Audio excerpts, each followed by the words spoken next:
ओम श्री दुर्गाय नमः। श्री दुर्गा चालीसा प्रारंभ।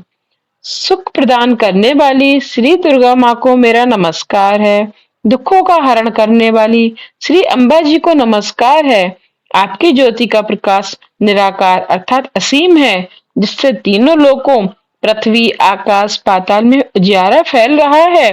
आपका मस्तक चंद्रमा के समान और मुख की शोभा अति विशाल है। आपके नयन लाल आभा से युक्त और भव्य विकराल रूप वाली है। माता का यह रूप अत्यंत सुहावना है। इसके दर्शन करने से भक्तजनों को अत्यंत सुख मिलता है।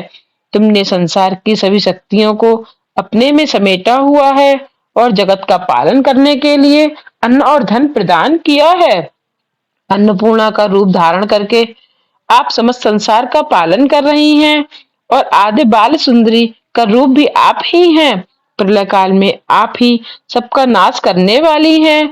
शिव शंकर की प्रिया गौरी पार्वती भी आप ही हैं। शिव तथा योगी जन आपका गुणगान करते हैं और ब्रह्मा विष्णु देवता भी नित्य ही आपका ध्यान करते हैं।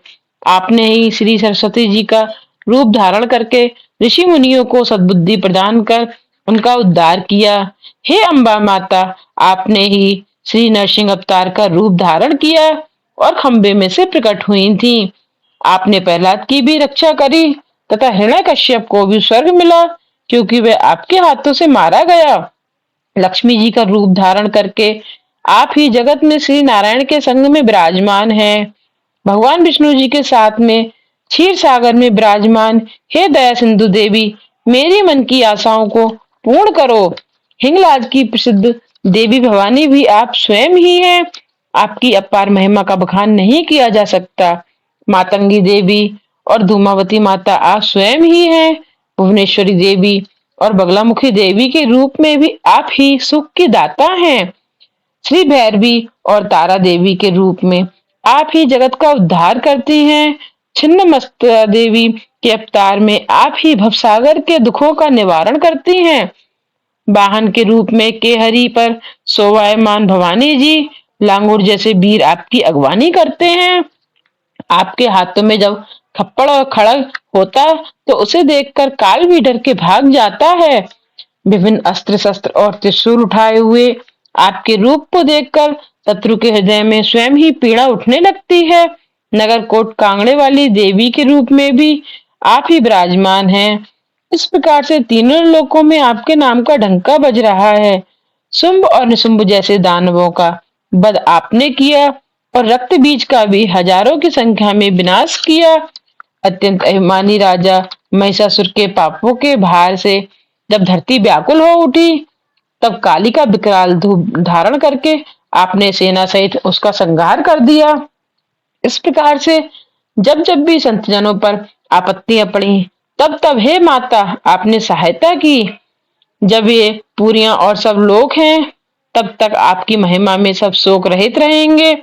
श्री ज्वाला जी में आप ही की ज्योति जल रही है। नर नारी सदा आपकी पूजा करते हैं। प्रेम प्रेम भक्ति पूर्वक जो भी व्यक्ति आपके यश का गायन करता है, दुख व दरिद्र उसके निकट नहीं आते हैं। जो व्यक्ति निष्ठा पूर्वक आपका ध्यान करता है, उसका जन्म मरण का बंधन निश्चित ही छूट जाता है। योगी देवता और मुनिजन पुकार पुकार कर कहते हैं कि आपकी शक्ति के बिना योग भी संभव नहीं है। शंकराचार्य ने आचार्य नामक तप किया तो काम क्रोध इत्यादि सबको जीत लिया। उन्होंने नित्य ही शंकर भगवान का ध्यान किया, लेकिन आपका स्मरण उन्होंने किसी भी पल नहीं किया। आपकी शक्ति का उन्होंने मर्म नहीं जाना तो उनकी शक्ति छिन गई और तब वह मन ही मन पछताने लगे। आपकी शरण में आकर उन्होंने जब आपकी कीर्ति का बखान किया और जय जय जगदम्बा भवानी का उच्चारण किया, तब आदिशक्ति जगदम्बा जी आपसे प्रसन्न होकर उनकी शक्ति उन्हें लौटाने में विलंब नहीं किया। हे माता, मुझको बहुत से कष्टों ने घेर रखा है। आपके अतिरिक्त इन दुखों को कौन हर सकेगा, अर्थात आप ही मेरे दुखों को दूर करें। आशा और तृष्णा तो निरंतर सताती ही है। मोह मद आदि भी सब दुखी करते हैं। हे भवानी, मैं एक चित्त होकर तुम्हारा स्मरण करता हूँ। आप मेरे शत्रुओं का नाश कीजिए। हे दया बरसाने वाली माता, मुझ पर कृपा कीजिए। और रिद्धि सिद्धि प्रदान करके मुझे निहाल करें। हे माता, मैं जब तक जीवित रहूं आपकी दया का पात्र बना रहूं और आपकी यश की कथा सबको सुनाता रहूं। इस प्रकार जो भी दुर्गा चालीसा गाएगा अर्थात पाठ करेगा वह सब दुखों को भोगता हुआ परम पद को प्राप्त होगा। देवीदास को अपनी शरण में जानकर हे जगदम्बा, हे भवानी, मुझ पर कृपा कीजिए। जय हो दुर्गे माँ की।